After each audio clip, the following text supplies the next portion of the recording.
So everything's energy. We know that. Tesla and Einstein both said, energy can neither be created nor destroyed. It's everywhere. It's everything. So everything is energy, quite literally.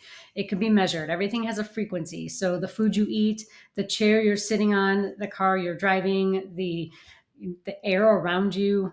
If you think of it like a radio station, it sends a frequency, and all you do is tune into whichever one you want. All of them are there all the time, but you decide which one you want to listen to. So, with that thought in mind, you tune into whatever frequency each day you want to pick up. So, if you want to tune into joy, you tune into joy. If you want to tune into anger, you tune into anger.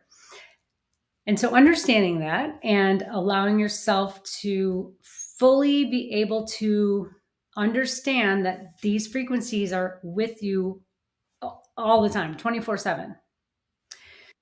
When you understand that, you can then start to alter which frequencies you decide to pick up. And so, what I do is help people. Most of my clients are women who have families and jobs, one or the other or both.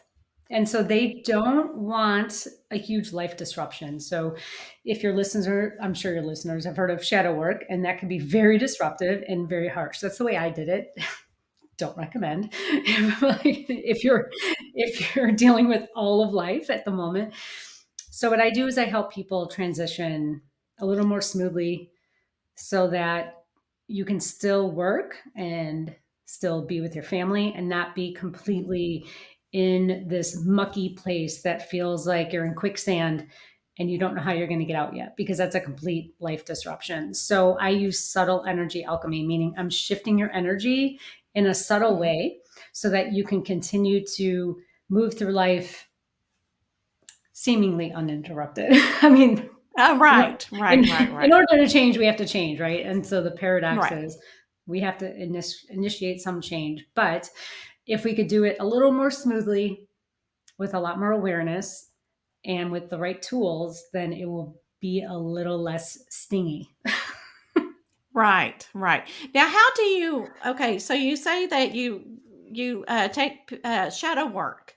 Now, is this like I don't want to say kind of like coaching them along the way, and then do you actually get into their energy or bring them energy to heal, or how do you work? So I have a few different ways I help people understand where they're at, number one. So, one, it's about Mhm. awareness. We look for cycles.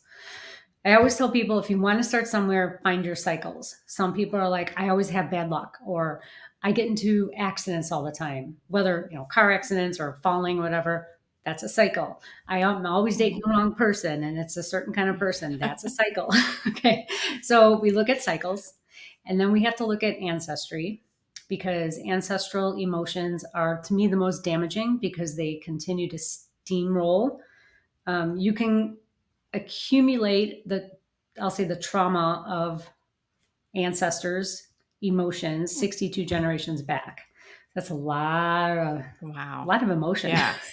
Yeah. handed down. So that's getting into epigenetics, but Mhm. that's a huge field of study right now. So just know that your emotions and your ancestors' emotions are two different things, and your ancestors' emotions play a bigger role, a bigger hidden role.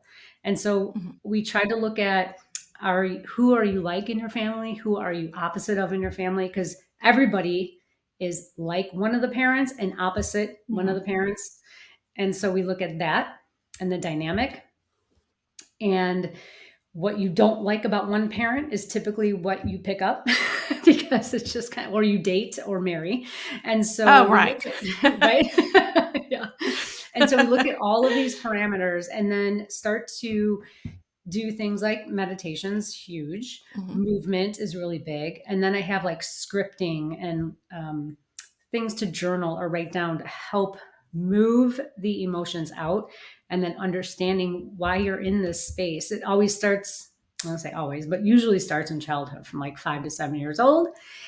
And from Wow. that, we can go back in, we can change that scenario around, change the patterning, because all of your habits up to this point are based on emotions that have Mhm. created beliefs that have create thoughts and that create habits. So it's just about going in and being so much more aware of Mhm. why you feel, I'm going to use air quotes, stuck, and then Right. shifting your mindset and shifting the conscious and subconscious minds so that they can be coherent. Because all of disease, and Mhm. again, bad luck or things that you experience Mhm. that you don't want to experience are incoherency, meaning mind, body, spirit are not coherent. They're out of alignment. Yeah. Your soul knows what it wants, but your logical mind steps in with the ego and likes to shift things because the ego is a little nasty little bugger.